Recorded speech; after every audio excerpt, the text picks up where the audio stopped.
So welcome guys, বৃষ্টির দিনে একটা বৃষ্টি ভেজা একটা ব্লগ আপনাদের সামনে উপস্থাপন করতে চলেছি। এক জায়গায় যাচ্ছিলাম আর যাতে কিন্তু রাস্তার মধ্যে আটকা পড়ে গেলাম। আকাশটা অনেকটাই অন্ধকার হয়ে এসছে, দেখতে পাচ্ছেন সামনের দিকটা অনেকটা কিন্তু অন্ধকার হয়ে এসছে, বুঝতে পারছি না। দেখুন চারিদিকে অন্ধকার হয়ে আসছে। এই সাইডটা একটু ভালো আছে, কিন্তু যাওয়া যাবে কিনা সেটা বুঝতে পারছি না আমি। এই যে দেখুন এখন বৃষ্টি হলো কিন্তু অনেকটা, আমি ভাবলাম অনেকটা পরিষ্কার হয়ে গেছে, একটু রোদ্রও বেরিয়েছিল। আমি বেরোনোর সঙ্গে সঙ্গে আবার কেন যেন আকাশটা অন্ধকার হয়ে আসলো। দেখুন কতটা জল লেগে রয়েছে রাস্তার মাঝখানে, অনেকটাই জল লেগে রয়েছে।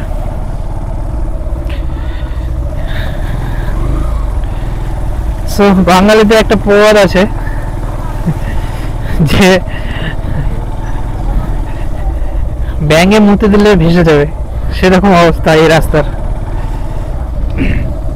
একটু জল না হতেই রাস্তায় পুরো জল লেগে গেছে। সো বাঙালিদের প্রবাদটা কিন্তু অনেক প্রচলিত।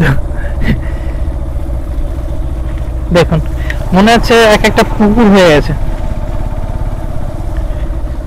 কি করা যাবে। বৃষ্টিটা এবার জোরে এসছে। চলো চলো চলো চলো,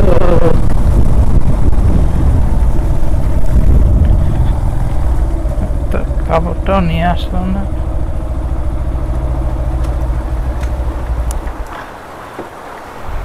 জোরে জোরে বৃষ্টি চলে আসলো, এবার দাঁড়াতে হচ্ছে এখন আমাকে। অনেক আশা করে বেরোলাম যে গঙ্গারামপুর যাবো আজকে কিছু বাজার করতে, কিন্তু রাস্তার মাঝখানে এসেই কিন্তু অনেকটা বৃষ্টি হতে শুরু করলো। এই যে দেখুন অনেক জোরে কিন্তু এখন বৃষ্টিটা চলে আসছে। বাইকটা আমার ভিজে শেষ।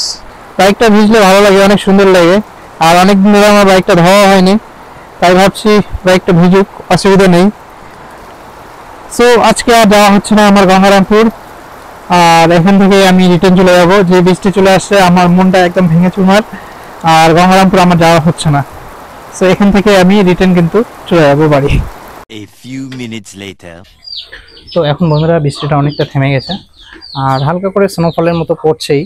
তো আমি গঙ্গারামপুরে আর যাচ্ছি না, এখন আমি একদম রিটার্ন চলে যাবো। দেখুন বাইকের অবস্থা, বাইকটা কিন্তু ভিজে গেছে অনেকটা, দেখতেই পাচ্ছেন আপনারা। আর আমি হেলমেটে এখন ক্যামেরাটা সেট আপ করে নিচ্ছি। খুব ইজিলি সেট আপ হয়ে যায়, ডিজি এর যে ক্যামেরাগুলো রয়েছে সেগুলো অনেক ইজিলি সেট আপ হয়ে যায়। সো এখন আমি হেলমেটটা পরে নেই, একটু মুছে নেই।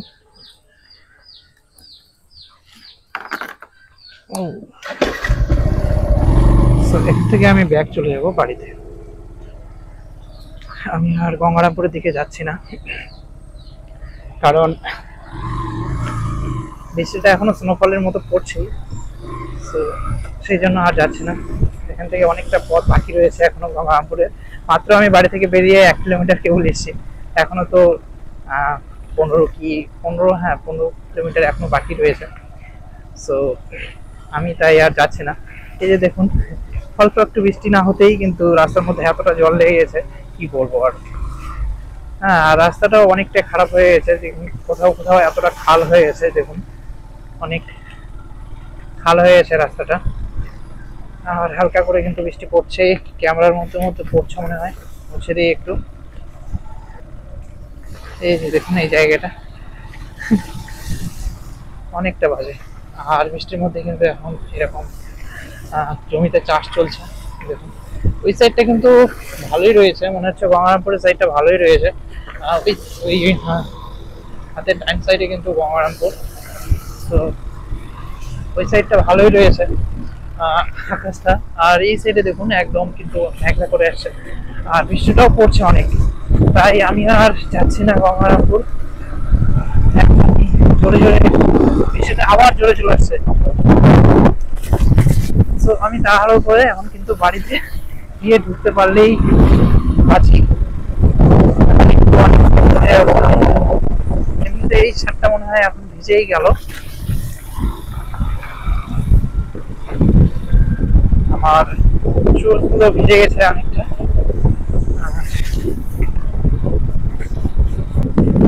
অবশ্যই আপনারা যারা দেখছেন অবশ্যই অনেকেই ফলো করেননি, অনেকেই ফলো করেননি, অবশ্যই ফলো করে রাখবেন। অনেক রকম ব্লগ কিন্তু আপনাদের সামনে আসবে। সো আজকে আমি অনেকটাই নিরাশ, আমাকে ব্যাক আসতে হচ্ছে বাড়িতে, আর বারবার চেক করতে হচ্ছে যে ক্যামেরার মধ্যে জলের ছাঁটা পড়েছে কিনা। সো একটা দুটো ছাঁটা পড়েছে, জলের ফোঁটা পড়েছে। সো সেটা আমি পরিষ্কার করে নেব এইভাবে। সো এখন পরিষ্কার হয়ে গেছে। আমি এখন চলে এসেছি হযরতপুর। এই যে দেখছেন সামনে মাদ্রাসা, মসজিদ, আর এই যে আমাদের খেলার মাঠ। অনেকটা জল জমে গেছে খেলার মাঠে। হ্যাঁ, বলিং নেটটা এখনো টাঙানো রয়েছে। আর এটা হলো যে আমাদের হযরতপুর মসজিদ। দেখুন অনেক সুন্দর, অনেক প্রিয় একটা মসজিদ আমাদের। পাশেই রয়েছে মাদ্রাসা, অনেক প্রিয়। তো চলুন এখান থেকে। আর রাস্তার মধ্যে জলের বন্যা বয়ে যাচ্ছে। চলো ভাড়া, অনেক ভিজে গেলাম, অনেক ভিজে গেলাম।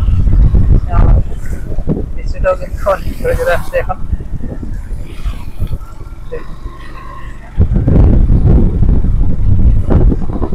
তো আজকে আমি একটা রং দিতে বেরিয়ে গেছি।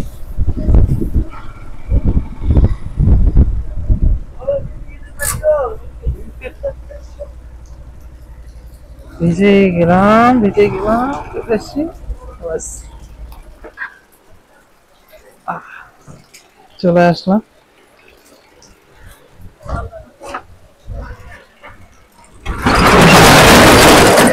এই যে শাটারটা খুলে আমি এখন গাড়িটাকে এখানে ঢুকিয়ে দেবো। যাক, নিচে গেলাম আজকে।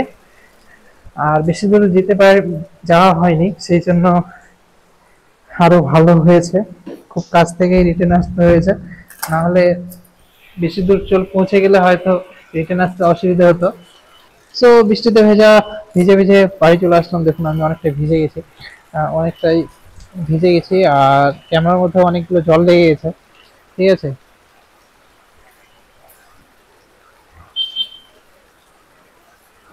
ক্যামেরার মধ্যে অনেকগুলো জল লেগে গেছে, আর আমি অনেকটা ভিজে গেছি। তো আমি পৌঁছে গেছি এখন আমার বাড়িতে। আমার বাইক যেটা রয়েছে রেড টাইগার, সেটাকে ভিতরে ঢুকিয়ে দিয়েছি। আর আমি বাইরে দাঁড়িয়ে রয়েছি ব্লগটা শেষ করার জন্য। সো যারা এখনো লাইক করেননি, ফলো করেননি, অবশ্যই ফলো করে দেবেন। আর লাইক যারা করেননি তারা লাইক করে দেবেন। সো বাই বাই, আবার দেখা হবে নেক্সট ব্লগ।